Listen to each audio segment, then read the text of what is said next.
তাহলে আমার ছেলে মেয়ে কীভাবে গম দেখবে? আপনারা অবশ্যই আপনাদের ছেলে মেয়েদেরকে গম সম্পর্কে বা গমের তথ্য বা গম পরিচয় করে দিবেন।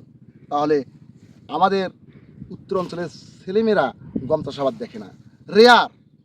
তাই অবশ্যই পড়াশোনার পাশাপাশি কৃষি সম্পর্কে তথ্য দেওয়া ছেলেমেয়েদেরকে একান্ত কর্তব্য। আমরা পরিচয় করে দিলে তাহলে ছেলেমেয়েরা জানতে পারবে যে এইগুলো হচ্ছে গম। আমি বিশেষ করে উত্তর অঞ্চলে গম দেখি না, তাহলে আমার ছেলে মেয়ে কীভাবে গম দেখবে? অবশ্যই যারা আমার এই ভিডিওটি পাবেন তারা ভিডিও চিত্রের মাধ্যমে আপনাদের ছেলে মেয়েদেরকে গম পরিচয় করে দেবেন এবং আমার এই ভিডিওটি বেশি বেশি করে শেয়ার করবেন, যাতে করে মানুষ গম চিনতে পারে বা জানতে পারে।